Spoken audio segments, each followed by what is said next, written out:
Assalamualaikum warahmatullahi wabarakatuh. Alhamdulillahirabbil alamin. Allahumma sholli ala sayyidina Muhammad wa ala ali sayyidina Muhammad. Kembali lagi dengan saya Alwan SPDI, guru bidang studi akidah akhlak. Jadi materi yang kita bahas pada hari ini adalah materi akidah Islam. Nah,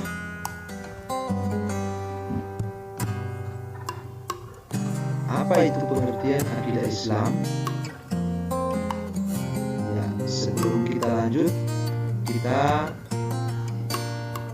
perhatikan bahwa makna akidah secara bahasa berasal dari kata aqada, yaqidu aqidah, yang berarti ikatan atau perjanjian. Secara istilah, akidah adalah suatu pokok atau dasar keyakinan yang harus dipegang oleh orang yang mempercayainya. Secara umum, akidah dapat digunakan oleh ajaran Islam ataupun akidah di luar Islam, sehingga ada istilah akidah Islam, akidah Nasrani, akidah Yahudi, dan akidah-akidah yang lainnya. Dengan begitu, kita juga bisa simpulkan ada akidah yang benar dan ada akidah yang sesat. Maka akidah Islam bisa diartikan sebagai pokok-pokok kepercayaan yang harus diyakini kebenarannya oleh setiap orang yang beragama Islam, yaitu kita sendiri. Selanjutnya adalah dasar-dasar akidah Islam. Nah, apa itu dasar-dasar dari akidah Islam? Yang menjadi dasar hukum akidah Islam adalah Al-Quran dan As-Sunnah. Karena itu, akidah Islam bersifat tauqīfi, yang artinya tidak dapat ditetapkan kecuali berdasarkan dengan dalil syar'i, yaitu Al-Quran dan As-Sunnah. Selain itu, tidak seorang pun mengetahui tentang Allah, tentang segala yang wajib baginya dan yang harus disucikan darinya, melainkan Allah sendiri. Kemudian dari dasar-dasar akidah Islam tadi kita ulas mengenai makna Al-Quran. Apa itu Al-Quran? Al-Quran adalah firman Allah Subhanahu wa Ta'ala yang diwahyukan kepada Nabi kita Muhammad SAW dengan perantara malaikat Jibril. Melalui Al-Quran inilah Allah Subhanahu wa Ta'ala menuangkan firman-firman yang berkenaan dengan konsep akidah yang benar, harus diyakini dan dijalani secara mutlak, serta tidak boleh ditawar oleh semua umat Islam. Kemudian makna al-hadis. Nah, apa itu hadis? Hadis ialah segala ucapan, perbuatan, dan takrir atau sikap diam Nabi Muhammad SAW. Islam telah menegaskan bahwa hadis menjadi hukum Islam kedua setelah Al-Quran, baik sumber hukum dalam akidah maupun dalam semua persoalan hidup. Hadis dijadikan dasar hukum kedua setelah Al-Quran. Jadi yang pertama tadi, dasar hukum akidah Islam adalah Al-Quran. Kemudian yang kedua adalah hadis. Selanjutnya, apa tujuan mempelajari akidah Islam? Nah, yang pertama, untuk memupuk dan mengembangkan dasar ketuhanan yang telah ada sejak manusia lahir. Yang kedua, untuk menghindarkan diri dari kemusyrikan. Yang ketiga adalah untuk menghindarkan diri dari pengaruh akal pikiran yang menyesatkan. Kemudian yang keempat, memupuk dan mengembangkan dasar ketuhanan yang ada sejak lahir. Yang kelima, menghindarkan diri dari pengaruh akal pikiran yang menyesatkan. Nah, Selanjutnya kita mengulas tentang iman, Islam, dan ihsan. Untuk yang pertama, kita mengulas makna iman. Nah, apa itu iman? Iman secara bahasa adalah percaya.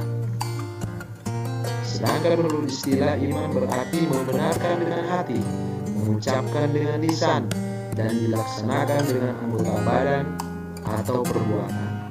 Jika seseorang sudah mengimani seluruh ajaran Islam, maka orang tersebut sudah dapat dikatakan mukmin atau orang yang beriman. Iman itu sendiri terdiri atas 3 tingkatan. Yang pertama, tingkatan mengenal, yang artinya seseorang baru mengenal sesuatu yang diimani. Kedua, tingkat kesadaran, artinya iman seseorang sudah lebih tinggi karena sesuatu yang diimani disadari oleh alasan tertentu. Yang ketiga, tingkat hakul yakin, artinya iman yang tertinggi. Seseorang mengimani sesuatu tidak hanya mengetahui dengan alasan tertentu, tapi diikuti dengan ketaatan dan berserah diri kepada Allah Subhanahu wa Ta'ala. Selanjutnya, para pendengar sekalian, pengertian Islam. Tadi iman ya, sekarang Islam. Apa itu Islam? Ya, secara bahasa Islam yaitu tunduk, patuh, menyerahkan diri atau berserah diri dan selamat. Sedangkan menurut istilah, Islam ialah agama yang mengajarkan agar manusia tunduk, patuh, dan berserah diri sepenuhnya kepada Allah Subhanahu wa Ta'ala.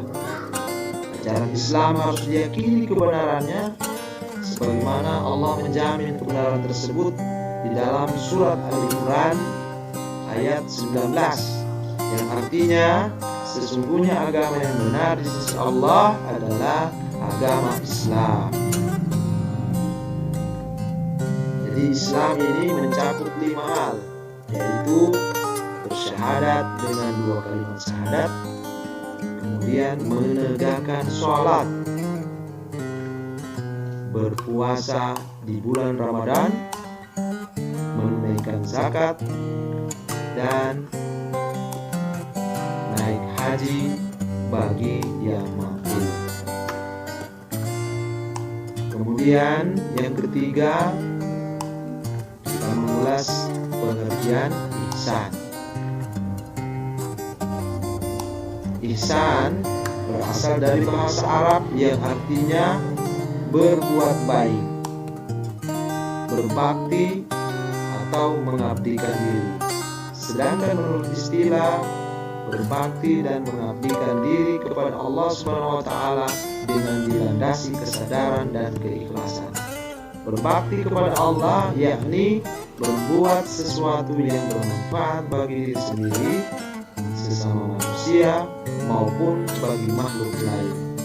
Semua perbuatan itu dilakukan semata-mata karena Allah, seolah-olah orang yang melakukan perbuatan itu sedang berhadapan dengan Allah Subhanahu wa Ta'ala. Ihsan ada 4 macam. Pertama, ihsan terhadap Allah, ihsan terhadap diri sendiri, ihsan terhadap sesama manusia, ihsan terhadap makhluk lain atau alam sekitar atau alam lingkungan. Nah, apa hubungan iman, Islam, dan ihsan? Nah, iman menekankan pada akidah dan keyakinan amal batin. Ilmu yang membahasnya adalah ilmu tauhid, dan Islam lebih menekankan amal lahir, tindakan yang nyata sebagai bukti keimanan. Ilmu yang membahasnya adalah ilmu fikih, sedangkan ihsan adalah perwujudan dari iman dan Islam, sekaligus sebagai cermin kadar iman dan Islam seseorang. Rukun ihsan berisi tentang pelaksanaan ibadah dengan khusyuk rendah hati, ikhlas, menghadirkan keagungan Allah Subhanahu wa taala. Jadi di sini kita ambil kesimpulan bahwa hubungan iman Islam dan ihsan itu sangat erat kaitannya, tidak boleh dipisahkan. Demikian, assalamualaikum warahmatullahi wabarakatuh.